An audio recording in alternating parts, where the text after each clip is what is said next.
Vande Vande.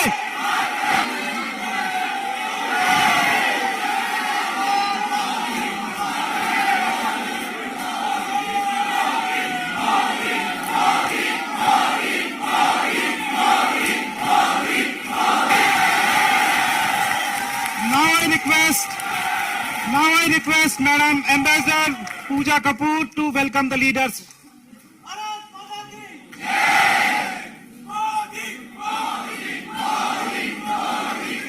Kindly be seated. माननीय प्रधानमंत्री जी, हमारे ओजस्वी, तेजस्वी और अति लोकप्रिय प्रधानमंत्री जी, यहाँ उपस्थित विशेष अतिथिगण, भारतीय समुदाय और हमारे डेनिश मित्रों की ओर से मैं आपका हार्दिक स्वागत और अभिनंदन करती हूँ। आपके आगमन से डेनमार्क में बसा छोटा परंतु गतिशील भारतीय समुदाय फूला नहीं समा रहा है और उनमें अत्यंत गौरव एवं देश प्रेम की लहर दौड़ रही है।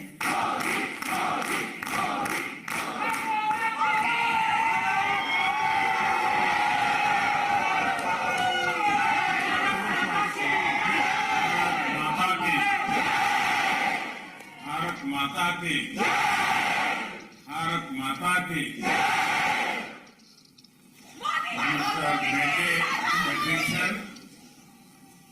डेनमार्क के हमारे मित्रगण और वतन की मिट्टी की खुशबू को मन में बसाए मेरे प्यारे भारतीय भाई और बहनों,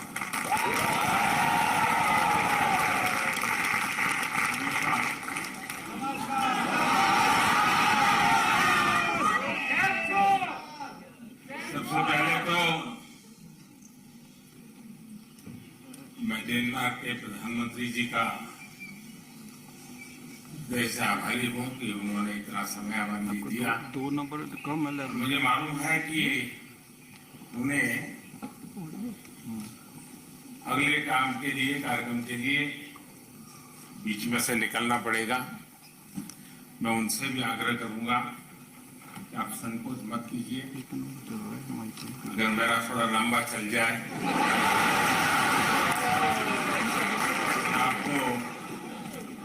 आपको निकलना है तो बिना संकोच जरूर निकाल सकते हैं।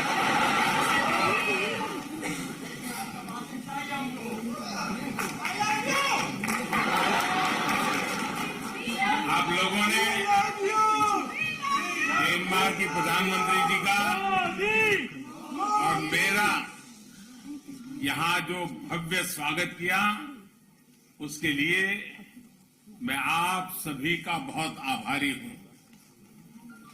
आज प्रधानमंत्री फेडरिक्सन का यहाँ होना इस बात का प्रमाण है कि भारतीयों के प्रति उनके दिल में कितना प्यार और सम्मान है।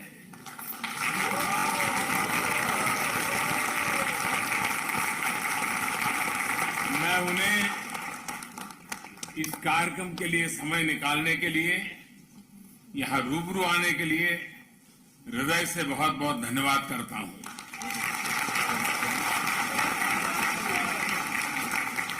साथियों, कोरोना के कारण बहुत समय तक सभी की लाइफ एक तरह से वर्चुअल मोड में ही चल रही थी।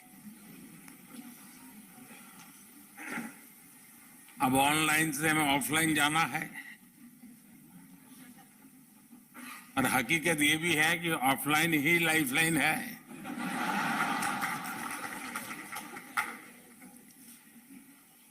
पिछले साल जैसे ही आवाजाही मुमकिन हुई तो प्रधानमंत्री फेडरिक्सन पहली हेड ऑफ द गवर्नमेंट थी जिनका हमें भारत में स्वागत करने का अवसर मिला था।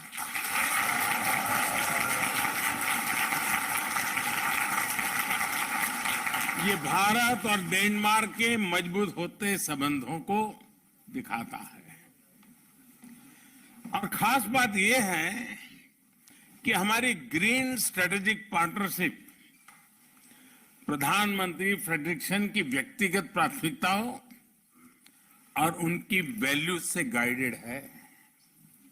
आज उनके साथ मेरी जो चर्चा हुई है उससे दोनों देशों के संबंधों को नई ताकत मिलेगी, नई ऊर्जा मिलेगी। यहां आपसे बातचीत के बाद मैं हर मैजेस्टी क्वीन ऑफ डेनमार्क से मिलने जाऊंगा।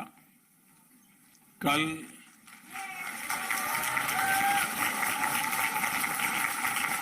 नॉर्डिक इंडिया समिट में नई संभावनाओं की तरफ हम बढ़ने वाले हैं। मुझे खुशी है कि पूरे नॉर्डिक रीजन के साथ भी भारत के रिश्ते बहुत मजबूत हो रहे हैं।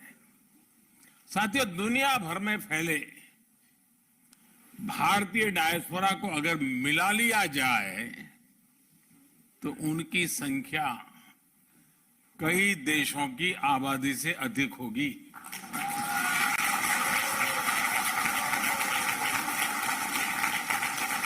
उनका पहनावा, खान पान भले ही अलग अलग हो, लेकिन हमारी सोशल हार्मनी, वननेस और को एग्जिस्टेंस की जो वैल्यूज सभी भारतीयों में एक समान है और यही हमारी ताकत है।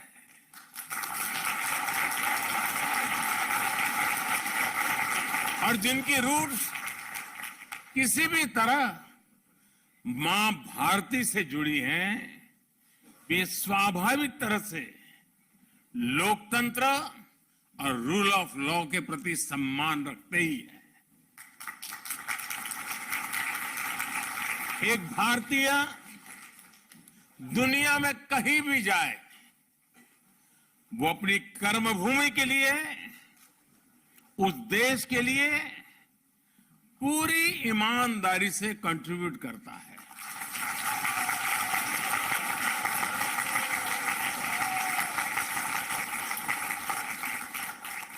अनेक बार जब मेरी वर्ल्ड लीडर से मुलाकात होती है तो अपने देशों में बसे भारतीय समुदाय की उपलब्धियों के बारे में मुझे बड़े गर्व से बताते हैं। वे इंडियन कम्युनिटी के परिश्रम और शांतिपूर्ण नेचर की सराहना करते थकते नहीं है।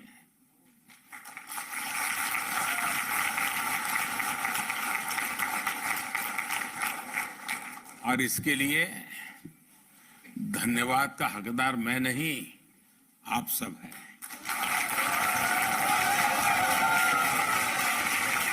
आप लोगों का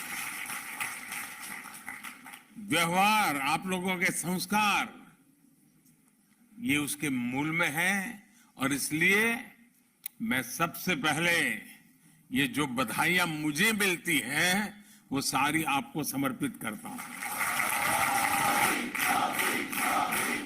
इंक्लूसिवनेस और कल्चरल डाइवर्सिटी, विविधता, विशेषता भारतीय समुदाय की ऐसी शक्ति है जो हम सबको प्रतिपल जीवंतता का एहसास कराती है। हजारों वर्षों के कालखंड ने इन वैल्यूज को हमारे भीतर विकसित किया है। आप यहां डेनमार्क में ही देखिए, भारत के अलग अलग राज्यों से लोग यहां आए हैं, बसे हैं। कोई तेलुगु बोलता है, कोई पंजाबी, कोई बांग्ला आणि कोई मराठी आणि કેટલા કેમ છો गुजराती।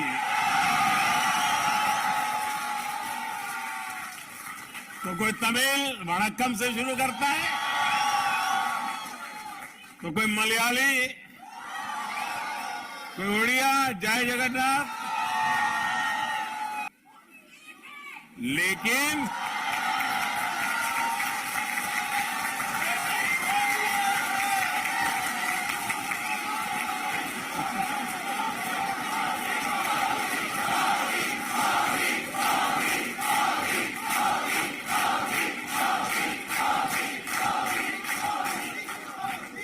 भाषा अनेक, भाव एक। भाषा कोई भी हो, लेकिन हम सभी के संस्कार भारतीय ही है।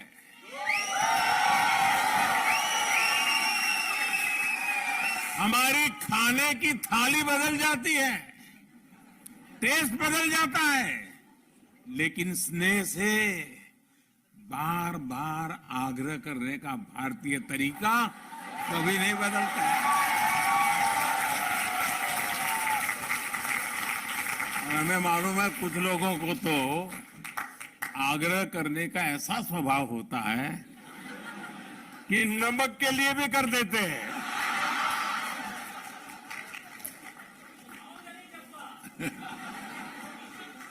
हम राष्ट्र रक्षा के लिए मिलकर खड़े होते हैं, राष्ट्र निर्माण में मिलकर जुटते हैं। भारतीयता सबका साथ, सबका और सबका। अब देखिए घर घर बात पहुंच चुकी है और डेनमार्क में भी गूंज रही है। सबका साथ, सबका विकास, सबका विश्वास और सबका प्रयास, और इसी से समृद्धि होती है। और साथियों, वसुधैव कुटुंबकम यानी वन वर्ल्ड, पूरा विश्व एक परिवार, हमारा ये कंसेप्ट व्यापार कारोबार की अवधारणा से भी बहुत विस्तृत है, बहुत व्यापक है, बहुत गहरा है, हिमालय से भी ऊंचा है। हमारे वन वर्ल्ड की अवधारणा अपनत्व पर, बंधुत्व पर, संवेदनशीलता पर, सम्मान पर टिकी है। 21वीं सदी का भारत भी नए ग्लोबल ऑर्डर के लिए इसी विजन को लेकर आगे बढ़ रहा है। साथियों, आज भारत जो कुछ भी हासिल कर रहा है, वो उपलब्धि सिर्फ भारत की नहीं है, बल्कि वो करीब 1/5 ह्यूमैनिटी की उपलब्धि है। कल्पना कीजिए कि अगर भारत में हम वैक्सीनेशन को हर परिवार तक नहीं पहुंचा पाते तो उसका दुनिया पर क्या असर होता। अगर भारत मेड इन इंडिया सस्ती और प्रभावी वैक्सीन पर काम न करता, बड़े स्केल पर प्रोडक्शन न करता, तो दुनिया के अनेक देशों की स्थिति क्या होती।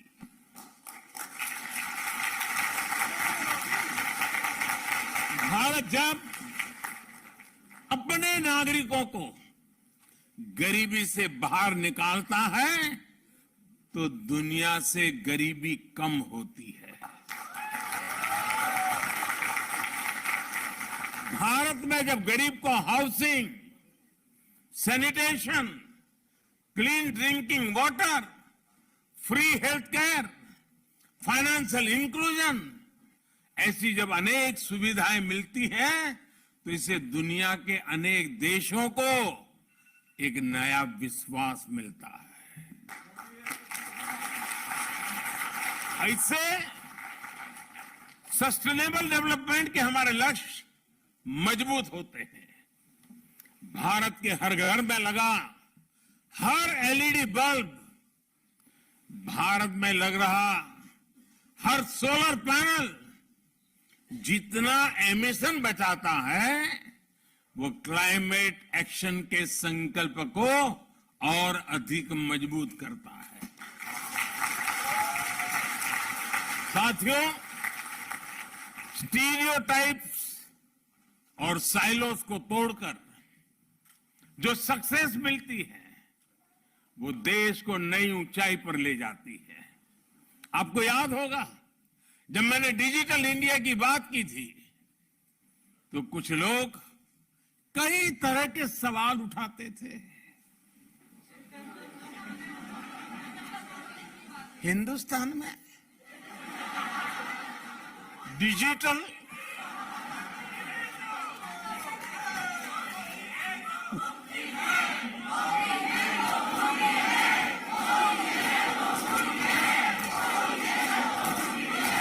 न जाने ऐसे सवाल पूछते थे, लेकिन आज मैं कहना चाहता हूं दोस्तों, 5-6 साल पहले हम पर कैपिटा डेटा कंजम्पशन के मामले में दुनिया के सबसे पिछड़े देशों में से एक थे। ये मैं बहुत दूर की बात नहीं कर रहा हूं, 5-6 साल पहले। लेकिन आज स्थिति एकदम से बदल गई है। अनेक बड़े देश मिलकर जितना per capita mobile data consume करते हैं उससे ज्यादा हम भारत में करते हैं। सबसे बड़ी बात यह है कि आज जो भी नया यूजर जुड़ रहा है वो शहरों से नहीं है, दूर सुदूर जंगलों में रहने वाले भारत के छोटे छोटे गांव है दोस्तों।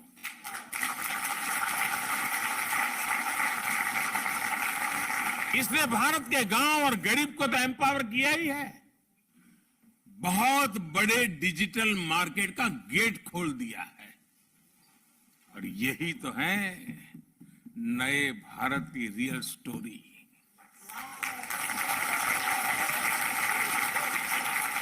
देश का मिजाज कैसे बदलता है, इसका एक और उदाहरण मैं आपको बताना चाहूंगा।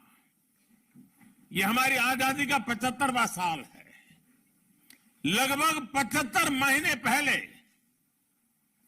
75 मंथ्स पहले की बात मैं कर रहा हूं, हमने स्टार्टअप इंडिया कार्यक्रम शुरू किया था।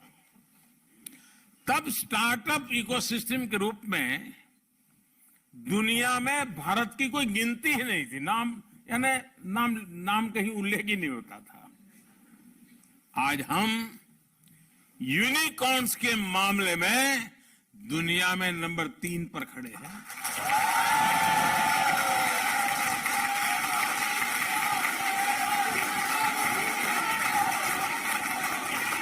आज स्टार्टअप्स के मामले में दुनिया का तीसरा सबसे बड़ा इकोसिस्टम हिंदुस्तान है। 2 साल पहले जब दुनिया कोविड से जूझ रही थी, मौत कब आकर के धमकेगी, परिवार में कौन मुसीबत में फंस जाएगा, बाहर निकल पाएंगे कि नहीं निकल पाएंगे, उस समय संकट के बादल घिरे हुए थे, चिंताएं चारों तरफ फैली हुई थी। उस समय भारत का नौजवान, उस स्थिति को याद कीजिए दोस्तों, भारत का नौजवान करीब करीब हर महीने एक यूनिकॉर्न बना रहा था।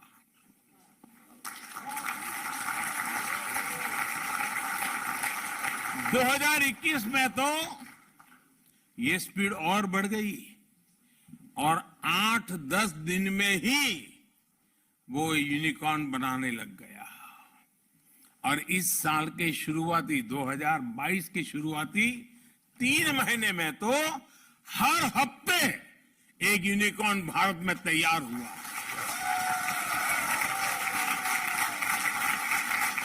साथियों, भारत की ताकत,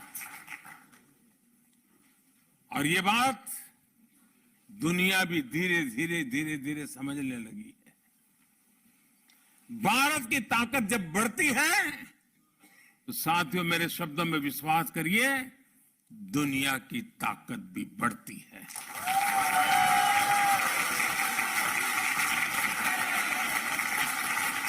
फार्मेसी ऑफ द वर्ल्ड, इस भूमिका में भारत ने मुश्किल समय में पूरी दुनिया का साथ दिया है।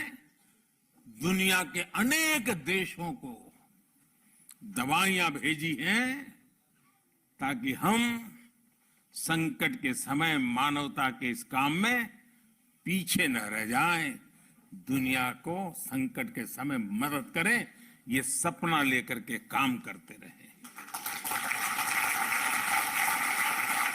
भारत जब फूड ग्रेन्स के मामले में आत्मनिर्भर हुआ है तो दुनिया को भूखमरी से बचाने के लिए खुले दिल से ऑफर कर रहा है।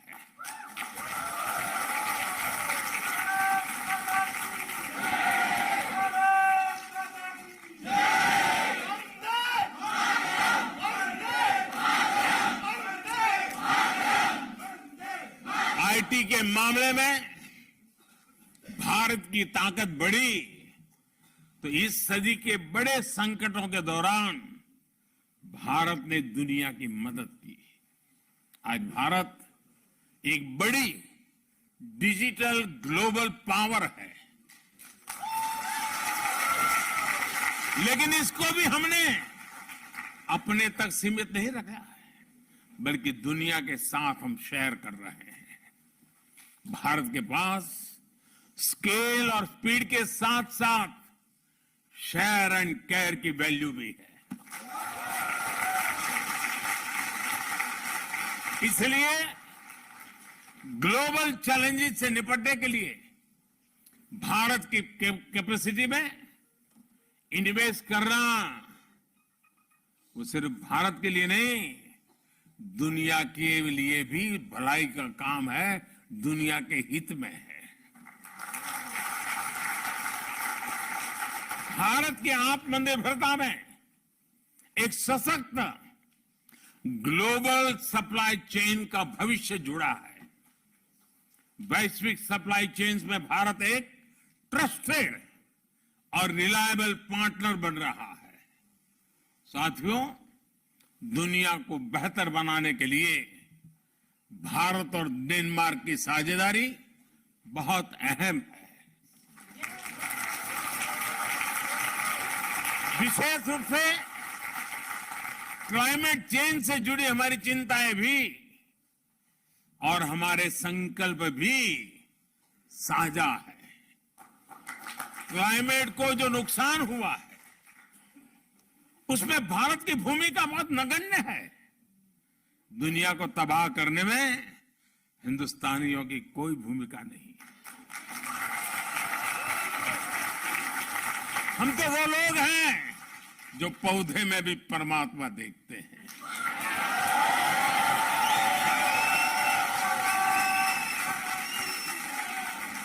हम वो लोग हैं जो नदी को मां मानते हैं। Thank you excellency.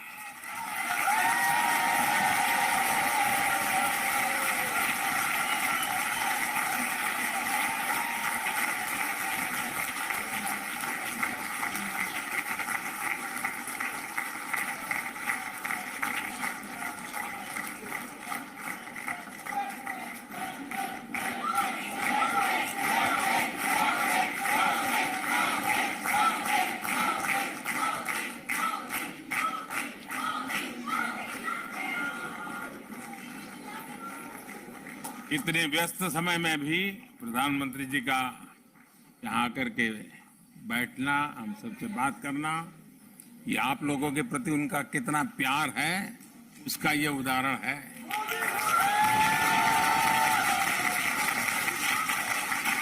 साथियों, मैं आपसे जो बता रहा था कि हम जो भी अच्छा करने का प्रयास कर रहे हैं उससे दुनिया लाभान्वित होती है, लेकिन दुनिया की भलाई के देखते हुए भारत ने वर्ष 2070 तक, जैसे मैंने कहा, हमने दुनिया में इस प्लेनेट को, इस पृथ्वी को बर्बाद करने में हिंदुस्तानियों का कोई रोल नहीं है, हिंदुस्तान का कोई रोल नहीं है। उसके बावजूद भी भारत ने वर्ष 2070 तक नेट जीरो का संकल्प लिया है। भारत दुनिया के उन चंद देशों में है जो इस दिशा में किए गए अपने कमिटमेंट को समय से पहले पूरा कर रहा है।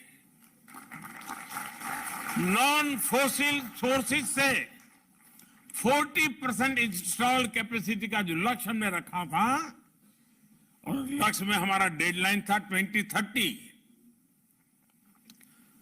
अभी तो 2030 काफी दूर है, लेकिन उस काम को हमने 9 साल पहले ही पूरा कर लिया जी।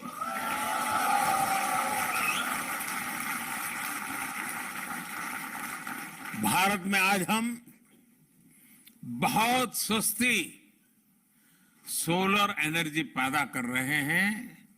उसकी पर यूनिट कीमत सिर्फ 2.5 रुपये है, यानी 3 यूरो सेंट से कम भी कम। 1 यूनिट बिजली 3 यूरो सेंट से भी कम।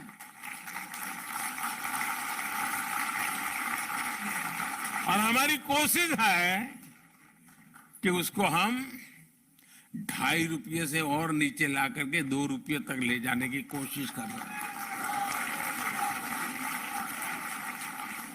लेकिन साथियों, हमें यह भी मानना होगा कि वैश्विक क्लाइमेट एक्शन अभी तो कहीं सफल होता नजर नहीं आ रहा है। दुनिया जहां थी वही ठहरी हुई है। इक्के दुक्के अपवाद कुछ कर पाते होंगे, लेकिन हम कर पा रहे हैं। इसका कारण क्या है? इसका कारण यह है कि हम क्लाइमेट सरकारों की मल्टीलेटरल संस्थाओं की जिम्मेदारी के रूप में देखते रहे हैं। जब तक सोसाइटी इससे जुड़ा महसूस नहीं करेगी, मोदी मोदी करने से नहीं होता है।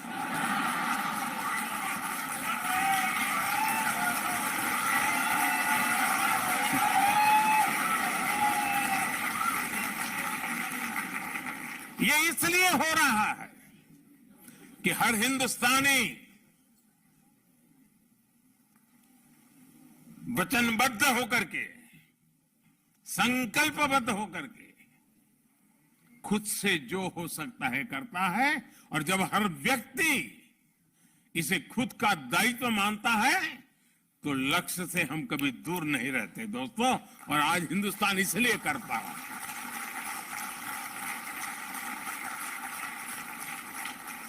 इस समस्या के समाधान में विश्व के अनेक विचार चल रहे हैं, अनेक योजनाएं चल रही हैं, अनेक एनजीओ भी अपनी दुनिया चला रहे हैं। बहुत कुछ हो रहा है, अलग अलग तरीके से हो रहा है।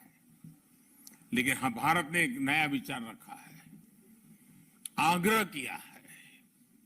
और मैंने ग्लासगो जब आया था तो मैंने एक शब्द में उस बात को वर्णित किया था, और मैंने कहा था हमें लाइफ पर फोकस करना है। Life, LIFE। और जब मैं लाइफ बोलता हूं तो मेरा कहने का तात्पर्य होता है life style for environment. Life style for environment को प्रमोट करने का आज समय की सबसे बड़ी मांग है।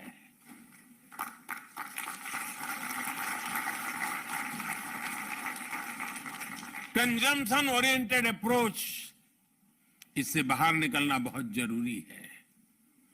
यूज एंड थ्रो वाला माइंडसेट प्लेनेट के लिए नकारात्मक है। हम कितना यूज करते हैं ये पॉकेट की साइज से नहीं बल्कि जरूरत से तय हो।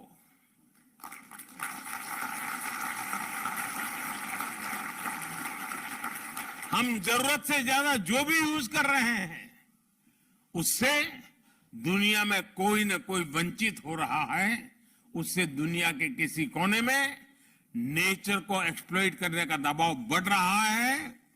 इस सेंस ऑफ रिस्पॉन्सिबिलिटी को हमें अपनी फैमिलीज में जागृत करते रहना होगा और हर भारतीय को दुनिया में जहां जाए वहां इन हमारे संस्कारों को प्रकट करते ही रहना चाहिए। मुझे विश्वास है कि डेनमार्क और भारत साथ मिलकर विश्व की कई समस्याओं के लिए इनोवेटिव समाधान तलाश सकते हैं। ऐसे समय में जब हम आजादी का अमृत महोत्सव मना रहे हैं, तब हमारी ये साझेदारी और अहम है। डेनमार्क भारत के व्हाइट रिवॉल्यूशन में हमारे साथ था, अब हमारे ग्रीन फ्यूचर में हमारा मजबूत साझेदार बन रहा है।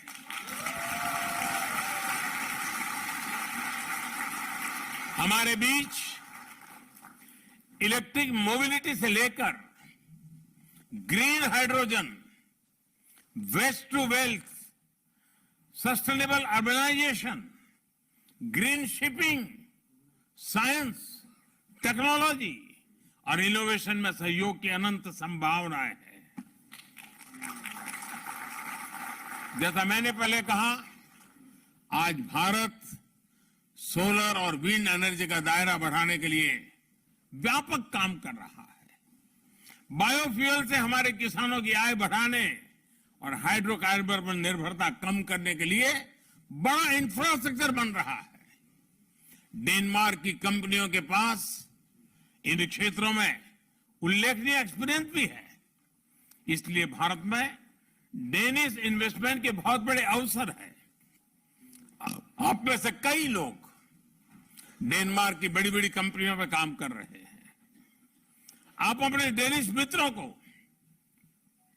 अपने कलीग को भारत में मौजूदा अवसरों के बारे में जरूर बताएं। बताएंगे ना?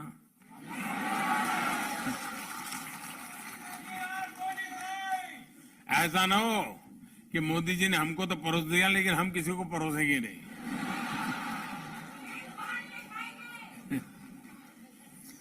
साथियों, यहां कोपेनहेगन यूनिवर्सिटी में विश्व प्रतिष्ठित नील बोर इंस्टीट्यूट है।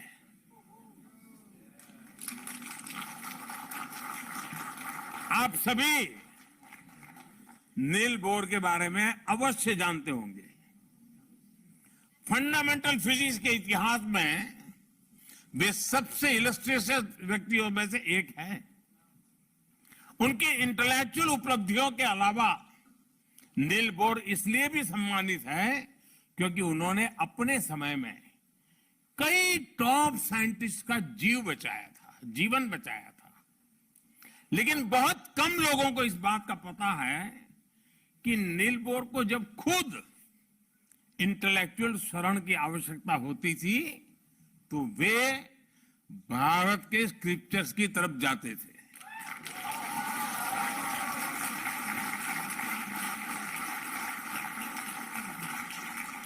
उनका यह वाक्य बहुत प्रसिद्ध है और वो कई बार उसका उल्लेख करते थे। I go to the Upanishad to ask questions.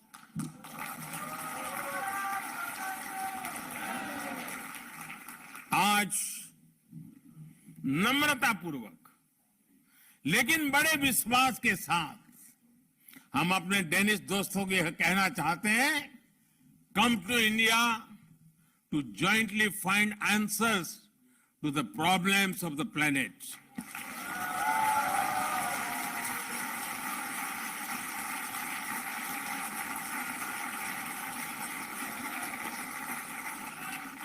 साथियों, जब मैं आपके बीच में आया हूं और मेरे डेनमार्क की पहली विजिट है,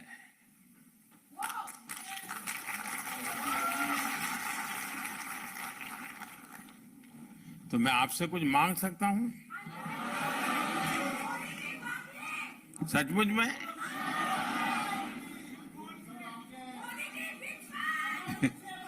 अब मैं मांगूंगा और आप मानेंगे नहीं तो? मानेंगे लेकिन अगर करेंगे नहीं तो? पक्का करेंगे? कितने लोग हैं जो वादा पूरा करेंगे?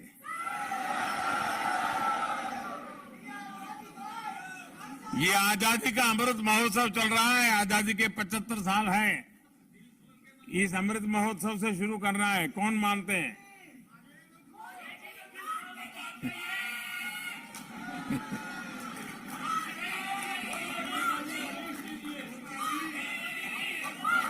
अगर आप मानने वाले हैं तो मैं बताऊं,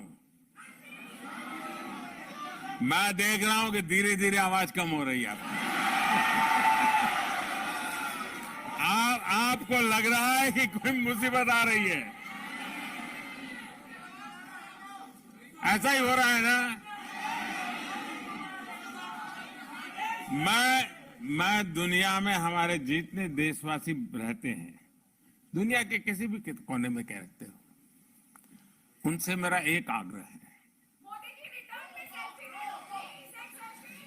आप अपनी आवाज जरा कम करो, आपकी आवाज कम करो। अब सबने देख लिया आप कहां बैठी हो।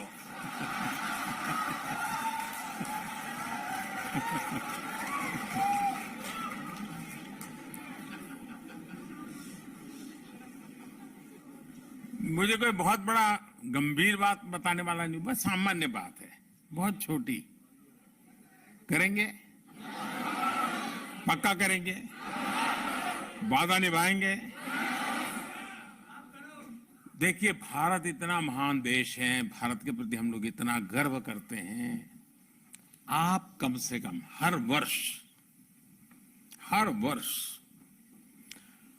5 नॉन इंडियन फ्रेंड्स, इंडियन नहीं, 5 नॉन इंडियन फ्रेंड्स को हिंदुस्तान देखने के लिए भेजने का काम कर सकते हैं, उनको प्रेरित कर सकते हैं।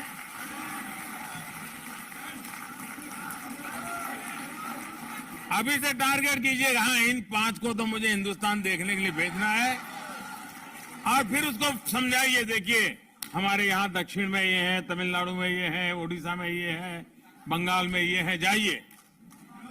आपको कल्पना है दोस्तों, आप दुनिया की कितनी बड़ी ताकत बन जाओगे। फिर ऐसा मत करना कि वहां डायरेक्ट फ्लाइट नहीं है।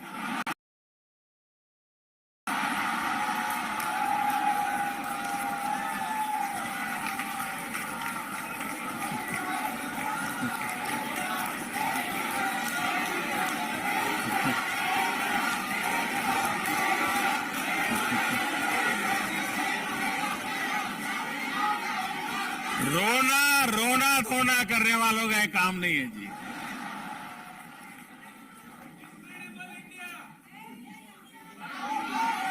एक जमाना था जब हवाई यात्राएं नहीं थी, मेरा देश ऐसा था कि दुनिया के लोग हजारों किलोमीटर पैदल यात्रा करके मेरा देश देखने के लिए।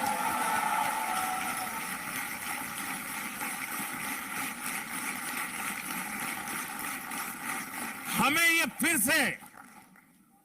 फिर से ये वातावरण बनाना है। और आप देखिए, देखते ही देखते दुनिया के लिए एक ही डेस्टिनेशन बन जाएगा, चलो इंडिया।